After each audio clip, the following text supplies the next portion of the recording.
One. Hello and welcome to the Property Roundup on iPropertyRadio with myself, Carol Tallon, the show where we chat to industry experts to get a view on new trends emerging within the property industry. Brought to you in partnership with Property District, your industry communications partner.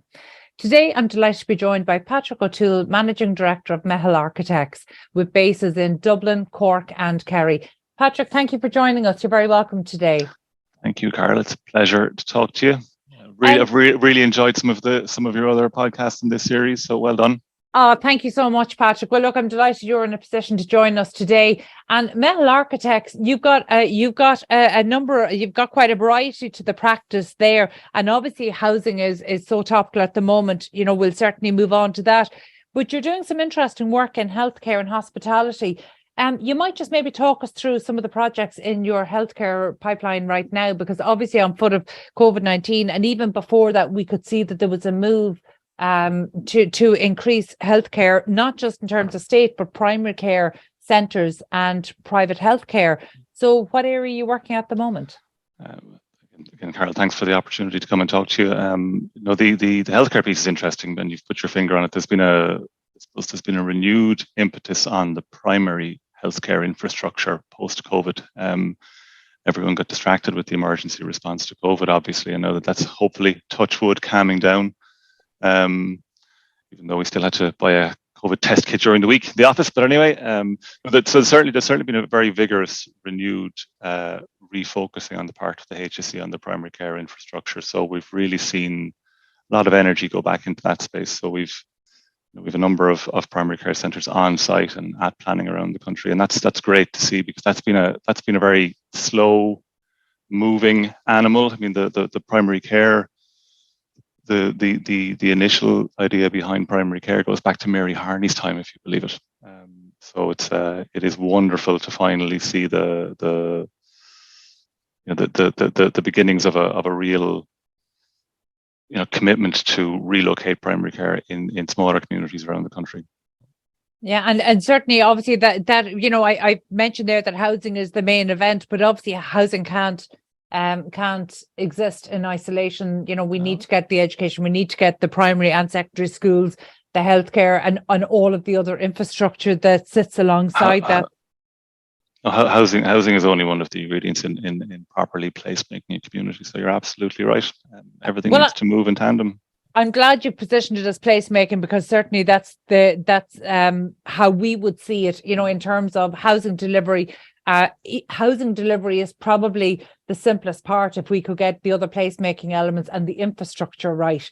And so, actually earlier in the show, we've spoken to the housing infrastructure company, and that's certainly an interesting new proposition, one that's going to get rid of some of the obstacles and some of the challenges to new housing delivery and really unlock residential delivery. But there's so much more involved, and it needs to come from both the public and private sector. Now, I know through Meitheal Architects, you're involved in some of the largest and some of the probably smaller placemaking projects around the country. So the one I'm particularly keen to talk to you about today, there's a lot of funding gone in, state efforts and funding gone into unlocking what Simon Coveney in his tenure as housing minister positioned as the fifth pillar, the using underused stock, identifying underused stock. And that probably got a little bit forgotten after his tenure, but it's definitely back in full focus now. So in terms of focusing on dereliction and underused spaces, what is your firm doing right now to tackle that? That's a great and complicated question. Look, I think everyone understands we've collectively painted ourselves into a corner in relation to a shortfall in the provision of housing, and we as a country, as a profession, as an industry, we need to use every arrow in the quiver to fix it. The macro stuff, the big ticket schemes, a policy change at governmental level might become activity on the ground 4 or 5 years later. So the interesting thing about the vacant stock we have is that's the low hanging fruit in relation to addressing this in a quick way. So the there's somewhere between, depending on which statistics you use, there's somewhere between 90,000 and 200,000 vacant or underused properties around the country. I know we don't have the 2022 census statistics yet, but we can rely on the 2016 ones. We have 200 communities in the country with more than 1,500 people. We have over 450 communities with over 500 people. All of those are credible communities and settlements. All of those have vacant stock. All of those have a private and a social housing demand. It really is the low-hanging fruit. As I said, if our minister, and again, everyone is doing fantastic work. But the difficulty is pace, Carol. A good idea of government, a good, well-funded idea of government, by the time it becomes manifest on the ground as a home for someone, it's 3, 4, 5 years. But why is it taking so long? And by the way, I think we should break it down. Rather than talking about dereliction and vacancy, I would see them as being very different things, and they're very different properties, and therefore will probably require a very different approach. So let's look at actually just vacancy at the moment. Why is it taking so long to turn those around? Because as you've rightly said, actually, in terms of a housing budget, we have never allocated so much to housing. Yeah. And yet there is not just so little being delivered on the ground, but you've mentioned it there in terms of very long delays. So where are the blocks from a time when funding is being allocated to actually homes being made available and being brought back into use? Where are the delays? So specifically in relation to standing stock, be it vacant or derelict, first of all, it's availability of opportunity. I think we're stuck in a system whereby there's a bias towards penalising inactivity rather than incentivizing action. So the notion that the derelict sites register or policing vacancy or dereliction is going to unlock opportunities, that's not credible. So there's actually while we have a vast stock of vacant derelict properties, I mean the number of opportunities are few and far between, and I think people, that's a function of a number of different issues. But first and foremost, I don't think the industry believes that they're commercially credible or viable. Taking on an older property and tackling all of the top-down statutory approval processes is difficult. And the larger developer clients we have, would they prefer to busy themselves with a greenfield new build site, or busy themselves with all of the problems that come with difficult urban sites? It'll be the former, not the latter. Where does that feed into? But where does that feed into our sustainability strategy as a country? There's nothing more sustainable than recycling what we have. So the sustainability question is another one. There's when you're dealing with older buildings, there's a list of I think we have to start distinguishing between the must-haves and nice-to-haves. So if I was to bullet point an answer to your question, it's a very complicated question. But if there is an opportunity to address a vacant or derelict building in a town, village, or city, I think the fact that we have a very democratic system of planning and statutory approvals is a problem. It is the one size fits all means a smaller opportunity in a town in Tipperary has the same processes to go through than a large PRS scheme in the Greater Dublin area. So it's we speak about it often. We've my colleagues and I always bounce it around, and it's not popular to say it, but there's and it's not the job of the architect to devise policy, but certainly a defederalizing of process, and a bottom up as opposed to a top down way to get through these difficult projects would be transformative.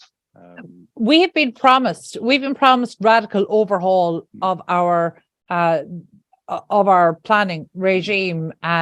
Do you think Do you think that's likely at all? Or are you seeing more of the same? It's again, and I don't mean to criticize anyone, because there are loads of good people in every aspect of the system, in the professions, in the industry, in the department. And again, as a practitioner on the ground, someone with my sleeves rolled up as a professional, I suppose the difficulty we see is people pulling against each other. Loads of areas of expertise, lots of energy and hard work, and different aspects of the different participants in the process, very much sitting in their own silos, Carol. So the promise of wholesale planning reform, that presumes the planning system is this one-stop, one size fits all system. I think we need to start with understanding there are different categories of activity in the building industry. We don't need the same set of rules for a large PRS scheme in Dublin as you do to try and rescue a building in Charlotte. You mentioned Mayo earlier, rescue an old bank in Charlestown or Mayo or something. I think you summed it up very well at the start of the interview there, where you said that collectively we've painted ourselves into a corner in terms of housing delivery. I think that's very accurate. It's also quite depressing when you look at it like that, but actually we can see at a micro level there are some really interesting things happening, and I know Meitheal Architects have been involved in some of those. So you've partnered with some of the approved housing bodies, particularly the Peter McVerry Trust and Focus Ireland. So you might just talk to us about some of the projects that are currently underway there. It's interesting you mentioned both of those, because we actually each of the last 2 weeks had an opening. So we were in Charleville in North Cork, great agrarian town, where the Taoiseach opened 10 Peter McVerry Trust apartments in an old school which had lain derelict for 30 years. And the Focus Ireland opened 16 apartments in Cork city centre, in a building which had the upper floors of which had lain idle and underused for living memory. And was that what kind of building did Focus Ireland renovate? So again, that's a late 19th century streetscape building in Cork City. And again, one of those buildings. What does one do with it? Nothing, unless you can. And so those are encouraging, and that's an example of what should be happening. Putting people with a housing need, some of whom obviously a lot of the Peter McVerry Trust and Focus clients are housing first clients, so they need some social supports, or they need an infrastructure around them. So to have those people back in the middle of towns and cities is great. And there were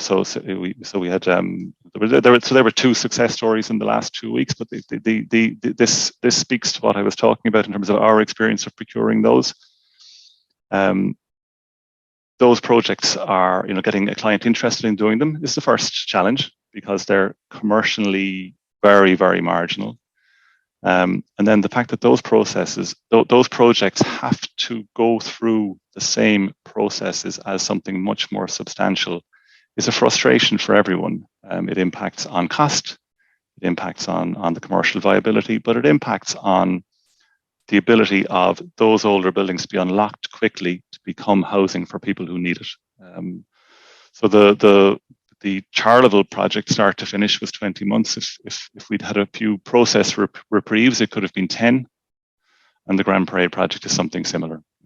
I think it's so interesting when we're seeing commercial buildings or buildings that had at one point commercial use being brought into residential use. And we've seen actually the approved housing body sector has absolutely taken the lead on this. I know Tua Housing have done some amazing projects in both Dublin and Cork like this. And I think the old school in Charleville there by the Peter McVerry Trust is a great example, because they're the types of buildings that we see in rural and regional areas all around the country. And these are projects that actually there are many residential home buyers who would have liked to take on projects like that, but actually the mortgage companies aren't as comfortable with individual buyers taking on projects like that. But we have seen a couple of examples in Tullow and other places, or in County Carlow and County Wexford, where actually old school buildings were taken over for private homes, small rural schools that might have been 2-teacher schools being taken over. But again, it's bringing back into use. And, you know, this is not an Irish trend.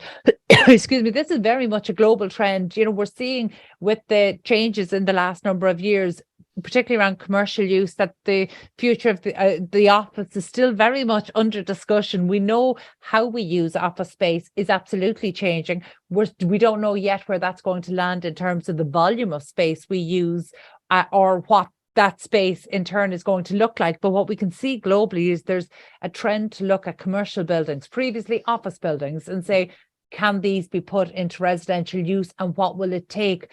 What will be required? And I absolutely accept what you're saying there in terms of the industry maybe seeing these as viably challenging projects to take on.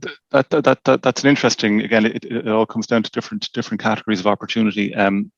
We've certainly seen, and we are working on a number of those, where those older generation office buildings are very convertible to residential accommodation. Planning policy has kind of understood now that, as you said, there's either a change in how people are going to work or a desire for next generation office space. So those jaded office buildings, certainly they're all really well located, inevitably. To speak to your sustainability point, I mean, the best use of it, the most sustainable thing we can do is to reuse. So we've certainly a lot of those on, and that's been a trend for the last 6 months. So though I mean, everything is difficult in the current environment, but those aren't as difficult as those regional town buildings which are really struggling. You know, there's always an alternative use in the city. It's a challenge to convince someone to tackle a vacant or derelict property in a secondary or tertiary settlement. So I think that's the real low-hanging fruit. If we could figure that out, if we could figure out some way to incentivize real action in people tackling those infill opportunities in those small to medium-sized settlements, that could have a transformative impact on housing numbers. We're all applauding ourselves that we might build 28,000 or 30,000 homes this year. 7,000 of those homes are going to be one-off houses in the countryside. We as a country, we build the same number of one-off houses every year, whether it's the trough of recession or the peak of Celtic Tiger. So then there's 22 or 23,000 homes left. The state in some form or other supporting 11 or 12,000 of those. We're just full stop. We're not building enough homes. We're left with a net private housing provision of 9, 10, 11,000 units per year. That figure is probably conservative, taking the Taoiseach's most recent acknowledgement that right now there's demand for 250,000 new homes in Ireland. So that makes it very conservative. But in terms of those older buildings you're talking about, it feels to me like this is a very solvable problem. So, for example, you know, you referenced an old bank building, and I absolutely take your point in secondary and tertiary towns, where there aren't the same number of uses, that it can be more challenging. But actually, over the last, even before COVID, so, you know, possibly over the last 5, 6, 7 years, we've seen a wave of co-working spaces and coffee shops going into banks as they're being vacated. So it doesn't feel like a stretch to be able to turn those into housing. And we've seen actually in terms of, you know, I think it's interesting. You've mentioned a few times in the interview that it doesn't make sense that, you know, a small building like that might maybe want to turn into 4 units has to go through the same process as a large development. But actually, we have seen legislators acknowledge the decline of rural pubs and do something about that. So actually, is there something similar that could be done with other buildings that aren't pubs to bring them back into commercial residential use? To be fair, and again, it's easy to criticize, so it's important to keep acknowledging there are great people, great ideas, great momentum. There's a lot of good things happening. We did have very good legislation in 2018 that allowed certain categories of unused buildings to be converted to residential accommodation without planning permission. That was extended a little while ago to capture up the pubs in in the qualifying use for conversion. So those are all good things. That's a good start. Allowing one to leapfrog a planning process for the provision of 9 units or fewer in a vacant commercial building is a good start. But planning is only one of the statutory processes, Carol. We have fire safety certification, we have disability access certification, we have all of the building control, the BCMS processes. We have the requirements for Part L compliance and BER, all of which are good and necessary. But the fact that we got this one size fits all system, there has to be a way to compress or compact the requirement to comply with those on those smaller projects, rather than have to go through the full protocol rigmarole that a larger project has to go through. So we did a very interesting conversation with a local authority official last week about one of the local authorities making a representation to the department. The notion of an area champion, for example.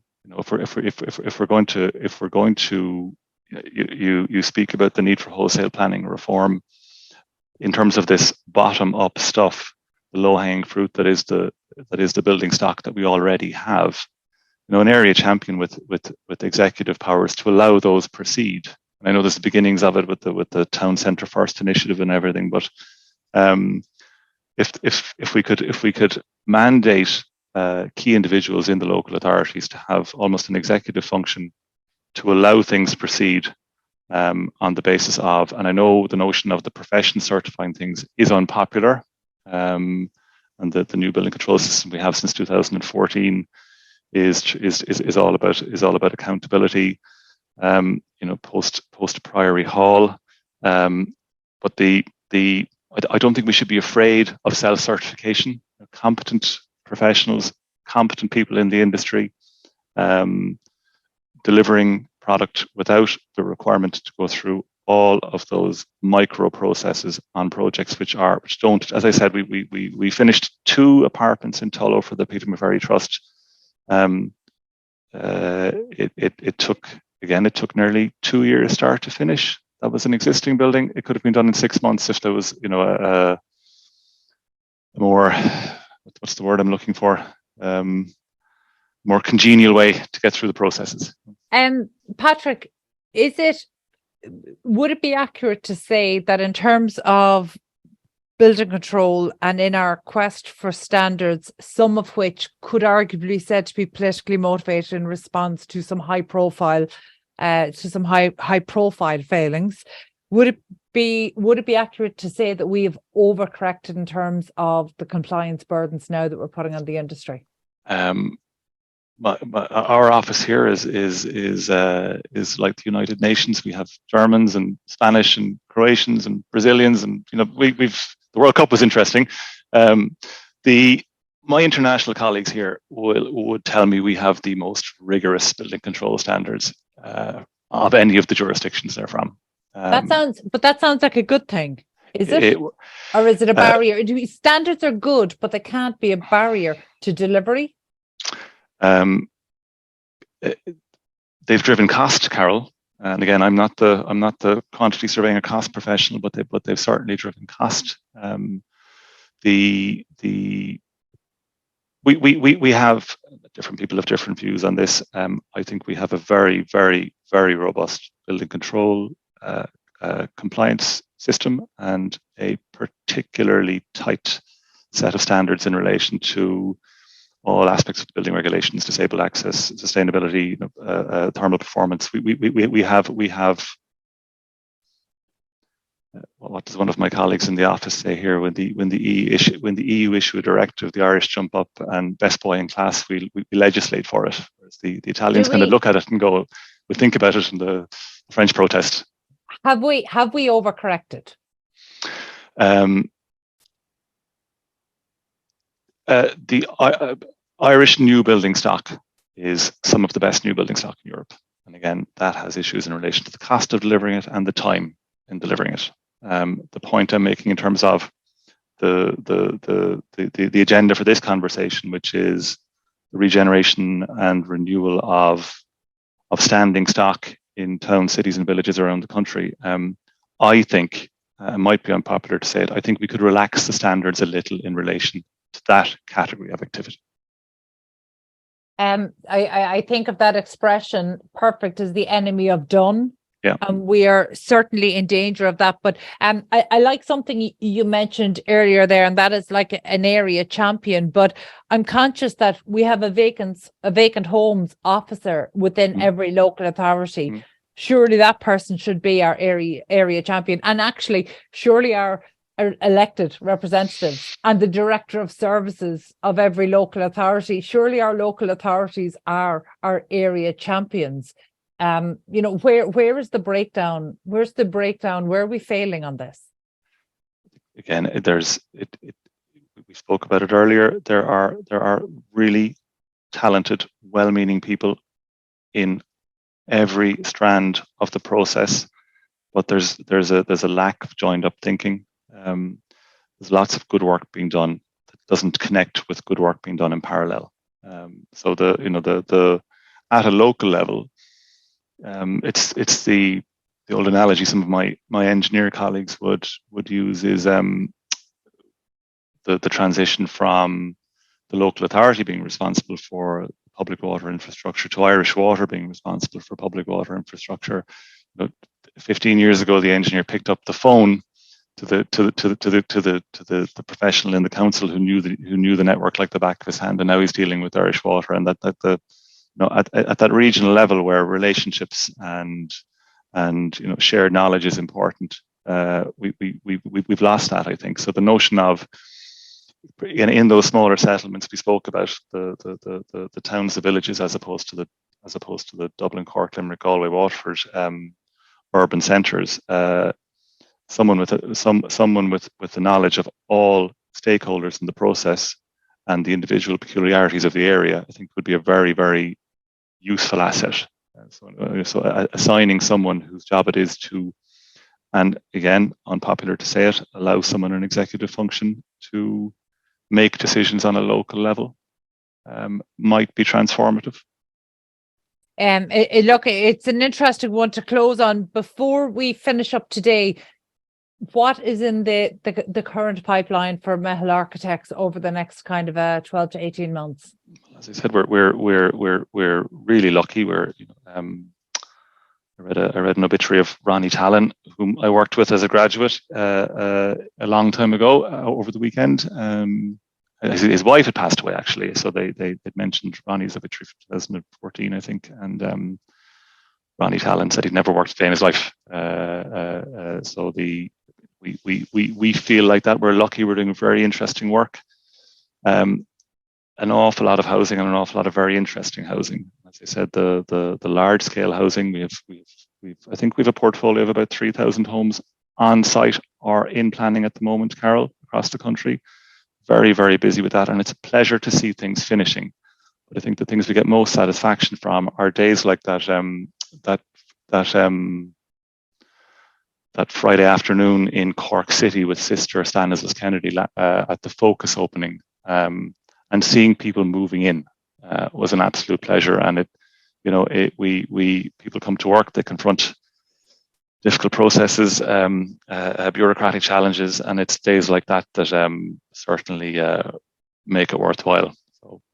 That's a very positive one to hear, and I think it's interesting that you note the work of Ronnie Tallon, because obviously Tallon, the name Ní Hallún actually is from the ground. So essentially, it's a family legacy that starts as potato farmers, working the land, to someone of his caliber actually transforming how we use the land. So it's a nice it's a nice journey of transition.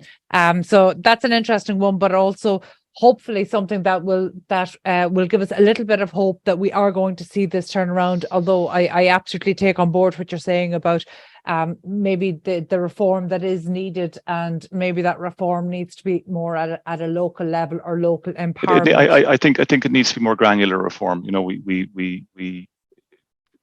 We need more specific solutions, right? Like we have policy coming out our ears. We have Housing for All. We have the Vacancy, Dereliction and Regeneration Bill. We've the Town Centre First with the URDF. I could keep going, lots of things pulling in different directions. So no, granular reform rather than macro blue sky thinking reform. Well, yeah, hopefully, as you say, it is how it will be heard. It's not always the case, but certainly we'd like to think that could be it. And thank you so much for joining us today, Patrick. That was Patrick O'Toole, Managing Director of Meitheal Architects. My thanks to producer Carol Tallon and to the production team here at Hear Me Roar Media. If you enjoyed this episode, please be sure to subscribe to the podcast and check out all of the other construction and real estate shows on iPropertyRadio. Huge thanks to our show sponsor, Property District, your industry communications partner, for making these conversations possible. And thank you for tuning in. We'll catch you on the next episode of the Property Roundup on iPropertyRadio.